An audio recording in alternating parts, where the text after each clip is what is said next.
Y llevar también esta expresión, este momento a cada uno de ellos. Saludamos a aquellos también entonces que están en vuestros hogares. Amén. Entonces vamos a tener el tiempo ahora de poder escuchar el mensaje de Dios. Ya hemos hecho de nuestra parte, de poder elevar estos cánticos, esta adoración a Dios.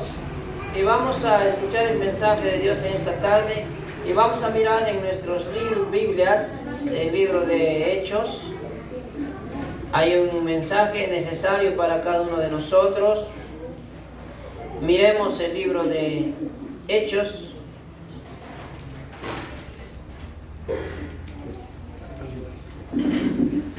El capítulo 2.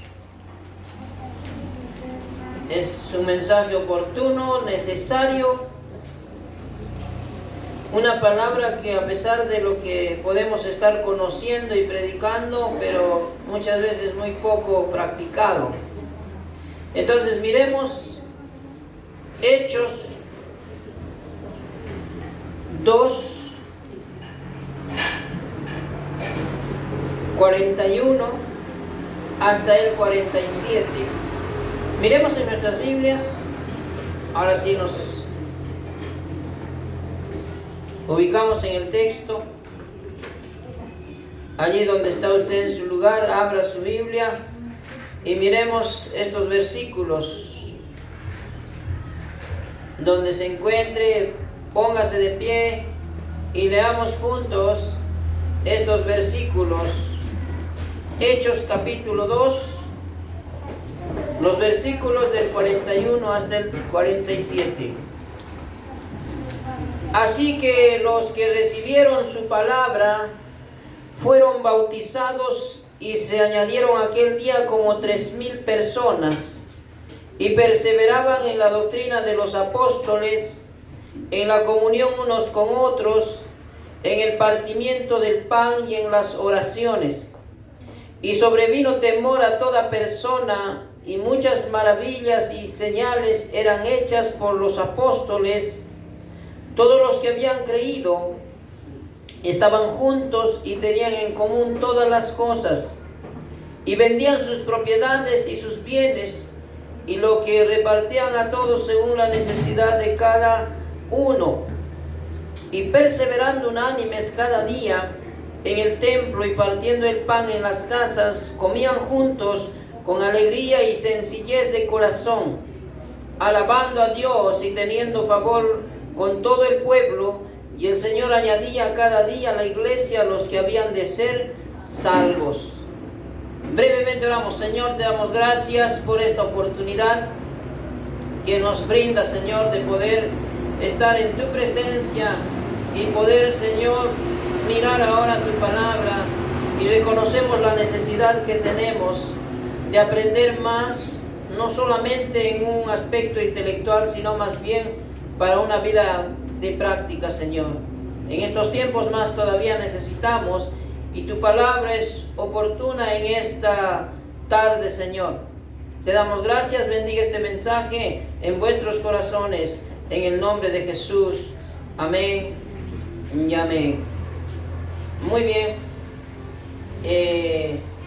Siempre estemos vigilando a nuestros niños que están en la azotea de rato en rato, y nos concentramos en el mensaje.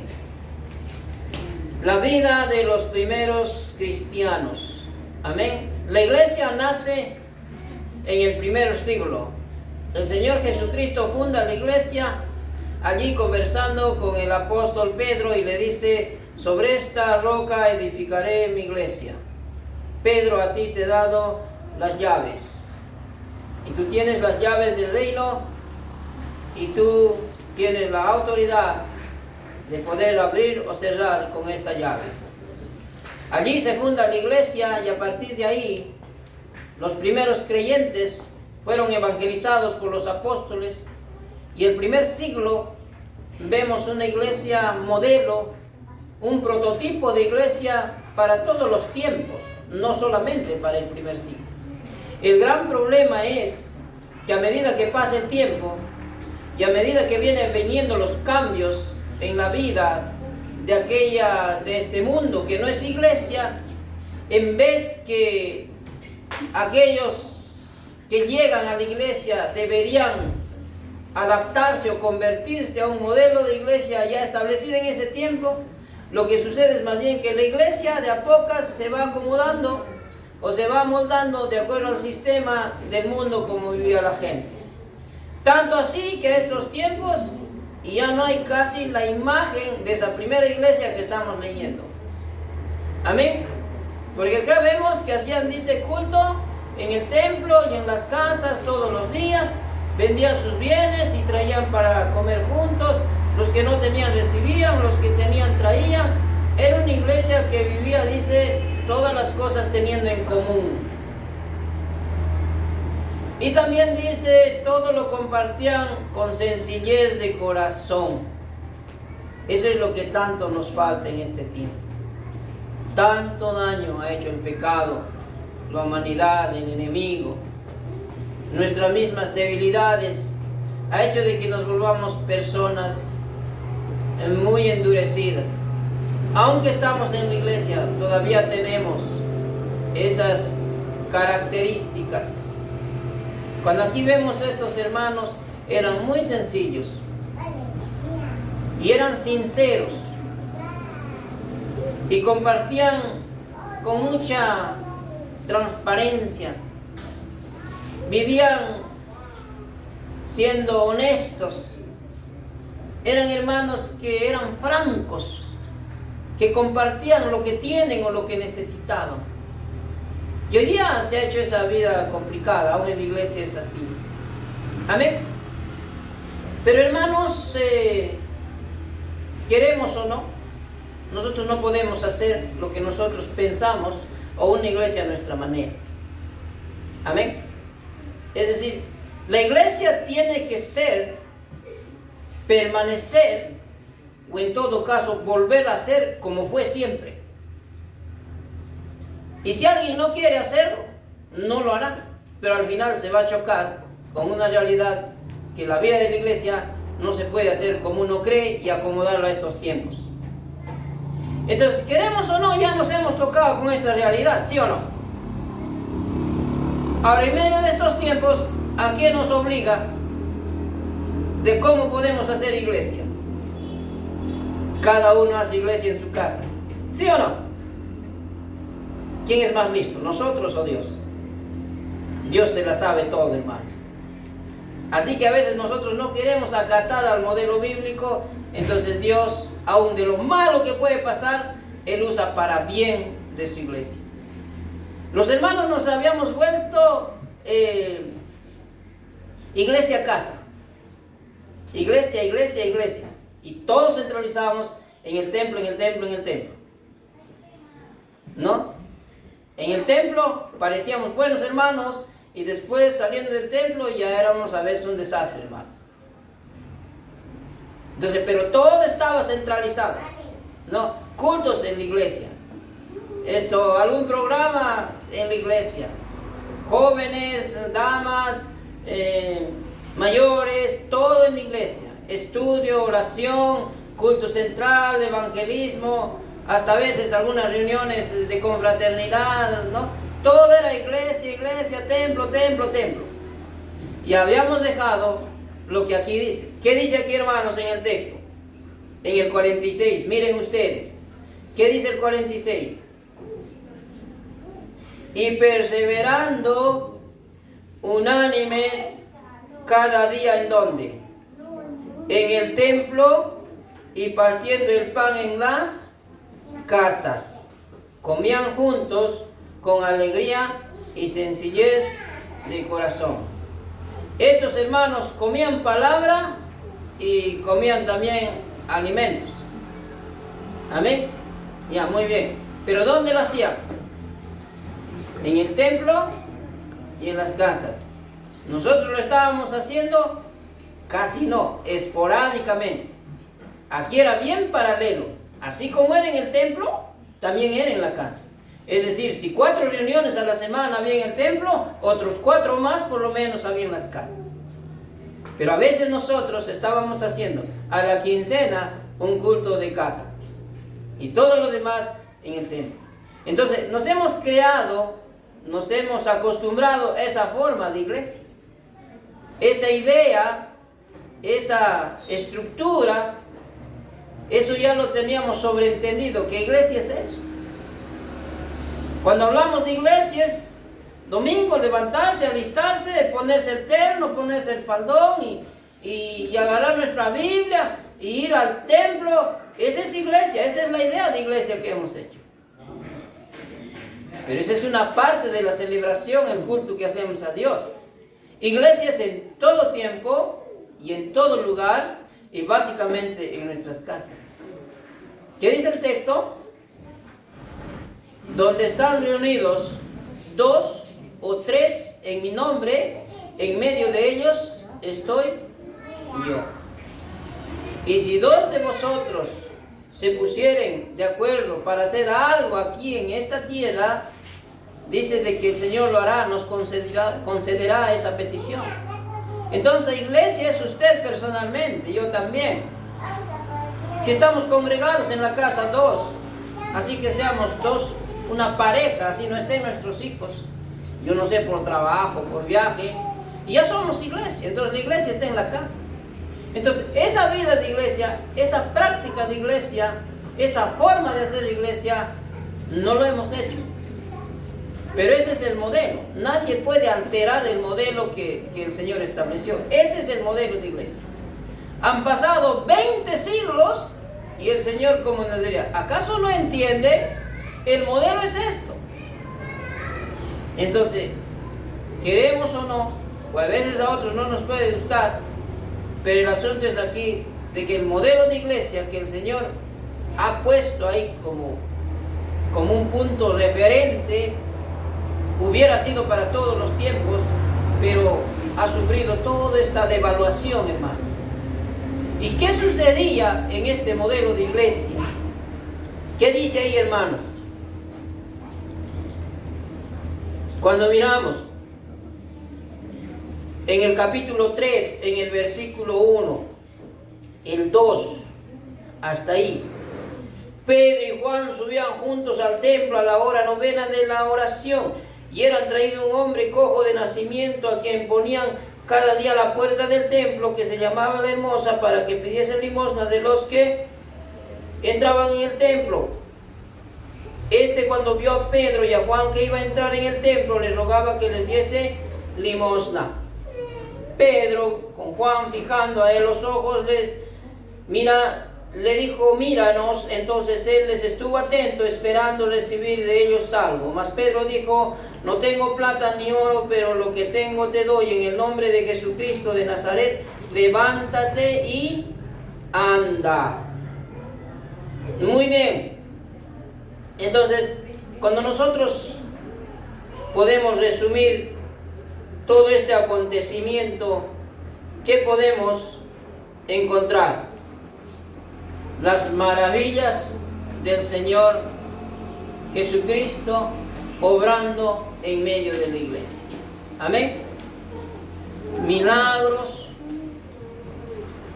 prodigios, sanidades, resurrecciones, vueltos la vista, se levanta un cojo, la sombra de Pedro sana. Cuando ellos oran, tiembla el lugar que están orando. Sanaciones desde un lugar a muchos kilómetros. Hay, hermanos, una iglesia moviéndose el mismo poder del Señor y manifestando la obra milagrosa, poderosa del Señor a través de su iglesia. ¿Por qué? Porque ese era el modelo de iglesia que el Señor nos heredó. Entonces, si usted deja algo con ciertas pautas, bajo esas pautas, eso que deja va a funcionar. ¿Por qué? Porque lo puso esos términos, esas indicaciones, esas condiciones. Amén. Muy bien. Es como si yo fuera, digamos, de repente un ingeniero mecánico, ¿ya? o de automotriz.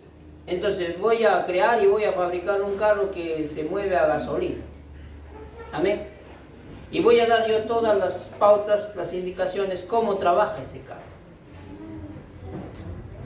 Y yo no voy a poder ponerlo gas, o no lo voy a poner petróleo, porque ese carro se mueve ¿con qué? Con gasolina. Amén. Entonces, ahí está. El conductor, todos los demás saben que ese carro se mueve con gasolina. Muy bien. Pero si las otras personas, quizás queriendo, no sé, alterarlo por desconocimiento, si alguien no lleva esta pauta rígidamente, lo que va a suceder es que el carro no se va a mover, se va a quedar estancado. Amén. Entonces, así la iglesia tiene sus pautas. Lo que estoy diciendo es, la iglesia se mueve o avanza, camina con el mover y la manifestación del Espíritu Santo. Y aquellas hormiguitas o aquellos obreritos que trabajan son aquellos hermanos y hermanas, cada uno con sus respectivos dones, que cada uno cumple su rol, su labor dentro de la iglesia. Esa es la forma de caminar en la iglesia. Sino que a eso se le ha querido ayudar a Dios trayendo formas y métodos y corrientes, ideas. Pero Dios no necesita, hermanos, que se le ayude. Dios es Dios. En otras palabras, Dios tiene la fórmula exacta, correcta y cómo camina su iglesia. Entonces ahora podemos entender por qué muchos años, en muchos lugares, su iglesia se ha detenido. Se ha hecho tantas cosas que no se ajustan al principio bíblico, y lo que tenemos es un local lleno de gente. Y no tenemos una congregación llena de discípulos, de verdaderos cristianos que viven la palabra. No hay. ¿Por qué? No va a funcionar porque no se está aplicando los elementos, las cláusulas, las indicaciones bíblicas. Entonces, ¿dónde está ese modelo? Aquí. Estamos leyendo. ¿Qué tenemos que hacer en estos tiempos? Volvernos a esta palabra. Amén. El cielo y la tierra pasarán, pero mis palabras no pasarán. Hace 2000 años tenía ese mismo valor y ese mismo poder. Hoy día sigue siendo esa misma palabra. Si el Señor no viene, de acá a 100 años seguirá siendo esa palabra, porque es la palabra de Dios. En la boca mía, en la boca de usted y en la boca de otros, esa palabra será la voz de Dios y esa se cumplirá. Pero hermanos, el hombre a veces se cree hábil, experto, manipulador, y se vuelve orador y saca una serie de personajes y formas y métodos y forza lo que ya está. ¿Por qué? Porque no le gusta orar, porque no le gusta ayunar, porque no le gusta vivir la palabra. Entonces se inventa una serie de cosas ociosas y cae en el facilismo y cree que está haciendo iglesia. La iglesia, el modelo es esta, la que estamos viendo. Los cultos en el templo y en las casas. ¿Y qué hacían en el templo y en las casas? Culto. Cantaban, oraban y predicaban la palabra, pero no solo predicaban, sino vivían la palabra. Mira lo que dice ahí, en el 42. ¿Qué dice el 42? Y perseveraban en la doctrina. ¿Qué es doctrina? En la palabra. Amén. Perseveraban en la palabra. ¿En qué más? En la comunión unos con otros. ¿Qué es la comunión? Es la cena del Señor. También la cena lo hacían en sus casas. Y estamos viendo eso, ¿no? Ahora, hermanos, ¿cómo estamos haciendo ahora la cena? En nuestras casas, ¿sí o no? ¿Qué más? Y partían el pan en las casas y comían juntos con alegría y sencillez de corazón. El 47 dice, alabando a Dios. ¿Qué hacían estos hermanos?